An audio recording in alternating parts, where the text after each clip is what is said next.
Hey everybody, Matty Ice here, and in today's video I'm going to take you through the build that I'm going to be running here in a few hours for Day 1 Salvation's Edge raid. So if you need help coming up with a build for Prismatic for your raid or any other just builds in general, feel free to check this one out. This is going to be my boss damage build. I do have a second one that I'm looking at for just more of an ag control feature, but this is what I think I'll probably be running for most of Day 1. Now if you do find this video helpful, I'd greatly appreciate if you could like and subscribe to the channel. I apologize for the overlays here on this one. I did record it while streaming, but with that being said, let's go ahead and get into it. So the primary function of this build here, like I said, is boss damage. We're going to be focusing on Apotheosis Veil, which is going to synchronize well with our Strand Super. I kind of covered a similar build of this in a previous video, so go ahead and check that out in the card up above if you need that one. That's going to be just solely on Strand. This is on Prismatic. So full disclosure, because they did change the way that the raids work, they now have surges and you're automatically at -5, I believe, for both raids and dungeons. So there is a Strand and Void surge here. I am using a Void weapon, so that is going to kind of impact the damage numbers a little bit.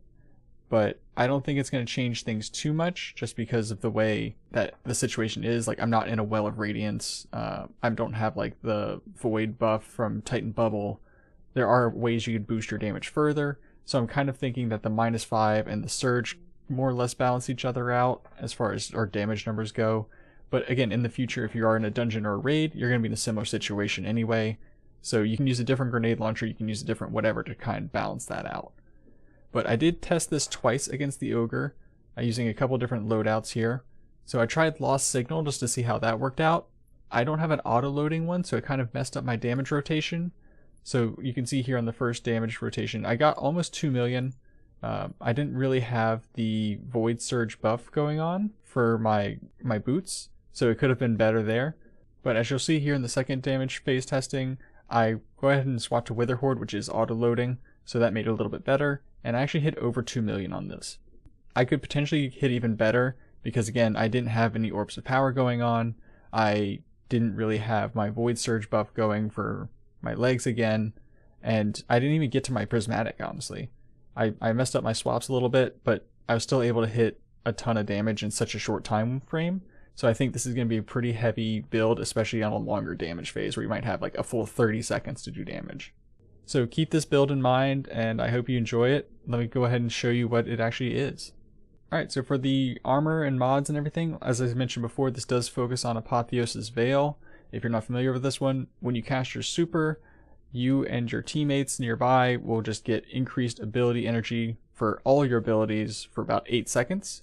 It basically just lets you spam your grenade, your melee, your class ability, whatever you want. So go ahead and pair that with whatever siphon mod you want to generate orbs, and I like a heavy ammo finder. Again, that's kind of situational, up to you. On the arms, I like, again, whatever loader you need, but the main thing, if you don't need a loader, is focus on getting your ability cooldowns down even more. So that's a momentum transfer, a bolstering detonation.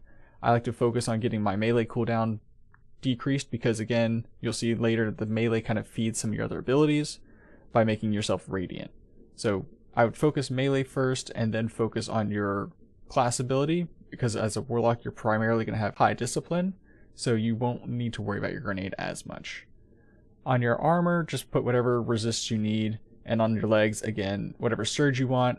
And I like to throw in some survivability mods in there, but if you need to, drop one of those for another surge if you need to put out some extra damage. And on your class ability, classic double bomber time dilation. Getting into the meat of the build here, going into the prismatic abilities. Again, Needle Storm, it's great, I love it. High damage, burst super, fantastic. If you need to, you can swap it to Nova Bomb if there's a situation that allows for that. Again, Void Surge was in this dungeon, so Nova Bomb might have been a better choice, but otherwise, go with Needle Storm. I like my Healing Rift. You can go with a Phoenix Dive. It's got a shorter cooldown, but I like the continuous healing of my Healing Rift. I like Arcane Needle, 1 because you get 3 charges out of it, and 2 because it is darkness damage.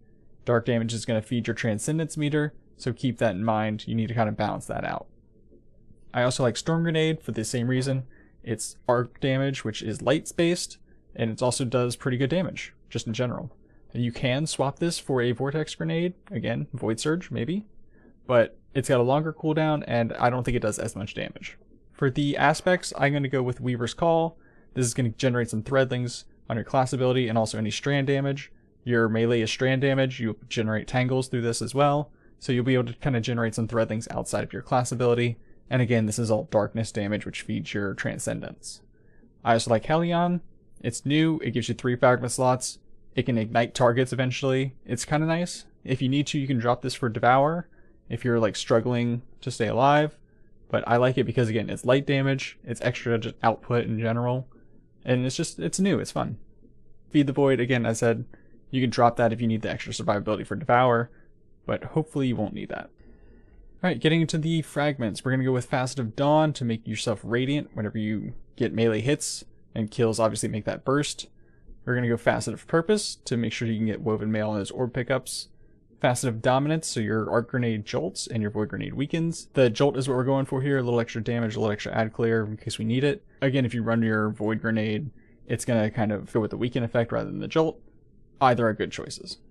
Your Facet of Hope, that's going to be your elemental buff, is going to turn your class ability, so that's your Radiance, your Woven Mail, your Amplified, Devour, Overshield, whatever you got. Facet of Protection, this is one you could potentially drop if you switch to Devour. This is just extra damage resistance and a little bit of melee strength. And then Facet of Courage. This is a good one because your Arc Grenade is going to be doing more damage to a Darkness debuff target, which your melee does a Darkness debuff. So keep that in mind. You're going to be debuffing with your melee, throwing your grenade, casting your super, and just kind of alternating those back and forth, sprinkling in your class ability, and then you're just dumping out damage. Just remember that while you are prismatic, you do extra damage, so when your super and your ability spam kind of ends, make sure to go prismatic, because that will allow you to do even more damage with your actual guns.